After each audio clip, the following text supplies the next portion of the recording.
I've never heard an optimistic Jets fan in my life. I've been living here for 5 years. Yes, I sir. ain't never heard that much happiness around the Jets. It makes me feel good, man. All the dudes that work the cameras and stuff are all Jets fans, man. I'd be feeling bad for them coming in. You know, you giving me reason if I ever go back in the studio to feel good about it. You know, I'm glad to hear the joy. Bomani, it could be the Southern California sun that just knocked the dismay out of me. I'm very optimistic. I like what I see. They're very good. They're young and talented, and they are a team where I would point to other rosters in the NFL and say I don't want them. I'll take the one the Jets have. I would do that.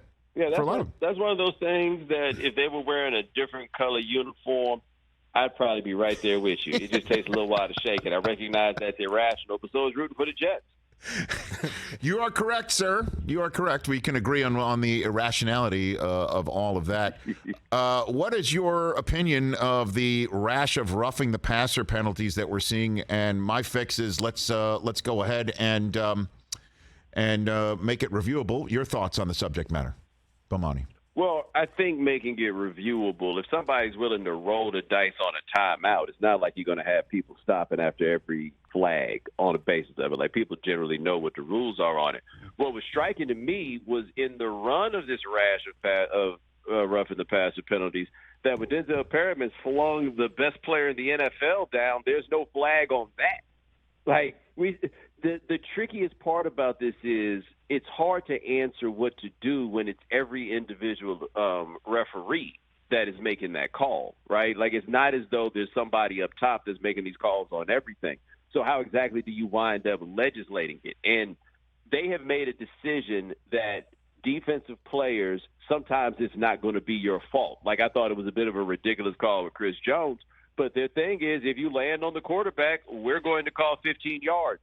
Period, right? Well, how else was I supposed to do it? Who cares? They made that decision years ago. I don't know how this week was the one that made people pop up and realize it was kind of crazy. I don't understand the rash of it right now. It just seems to be something that that needs to be reined in, and I don't think they're going to make it reviewable in the middle of a season. Do you think Tua's injury in front of the whole country a couple Thursdays ago has led to a reemphasis mid-season? Both officials who were involved in this were asked that, and they said no. What do you think, Bomani? Well, I mean, the first one of this week that really made us sit up and take notice was Tom Brady, and these been the Tom Brady rules forever. I think maybe it shocked people to see that even Derek Carr could get the same accommodations as Tom Brady, right? Like maybe that's the one that jumped up and got it for people. So I don't know if it's specifically about Tua. I figured all our outrage was directed toward the concussion protocol on that one. We're not typically that able to focus on two things at once. Right. Bomani Jones here on the Rich Eisen Show. Second place team through 5 weeks that you're willing to place your marker on and say they could still win the Super Bowl. Green Bay, Dallas, Giants, anybody not named the 49ers in the NFC West. You've got the Packers in the NFC North. You got anybody not named the Ravens in the AFC North. Dolphins, Chargers. What do you got for me on that front? See, the problem with this is it's a whole lot of if y'all were somebody else's under this category, right? Because the Packers are one that you would feel like you got some kind of institutional familiarity with on this, but nothing about them indicates that they can go to a Super Bowl. Nothing at all is saying that. Dallas is out here winning games with a backup quarterback and a great defense. And when they get Dak back, and I still can't believe that we are shameless in our attempt to create a quarterback controversy between Dak Prescott and Cooper Rush. Come on, people, that's just ridiculous.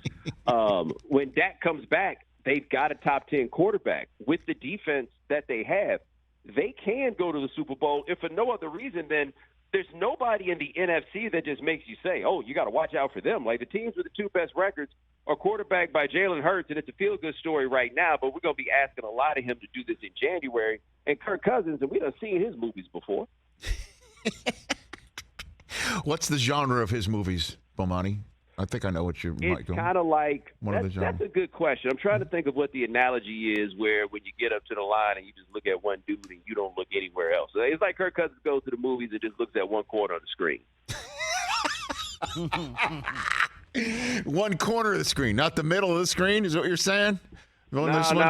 Whatever happened, it better happen right over there. All right, so then what's the AFC team in second place that you might believe in? You just went with the Cowboys. AFC, AFC second place team. Just lost him. Yeah. That's one way to handle it. You're spitting hot fire. Just hanging up. He'll be back. Yeah, he'll be calling. He'll call back. He loves your Cowboys. He loves your Cowboys there. We're just taking it week by week, Rich. Week by week. He likes your Dallas Cowboys. I don't blame him. You have just pop him back up. Yeah, there. Adam got him. He got him. Adam got it quicker trigger finger than you. Very good. All right. Is Adam doing the Jewish hello? What's going on? Hey, what the hell right there? Back. Oh, okay. Hey, Bomani, you there? All right, here we go. I can pick it right back up. You sound great. There we go. The AFC team, then. Yeah, the thing is, I'm operating under the assumption that Tua Tagovailoa is not going to play for a while. If he was going to be playing, I would say maybe we could talk about the Dolphins. Otherwise, we get to the Chargers, and you get to that kind of same situation, which is they are, in fact, the Chargers. But, like, I looked it up. Like, Khalil Mack's got, 5 sacks in 5 games? Like, they got talent on defense, and they have a quarterback who is capable of exceptional things. You look at the rest of the second-place teams, and that's the only one you could really say such a thing about.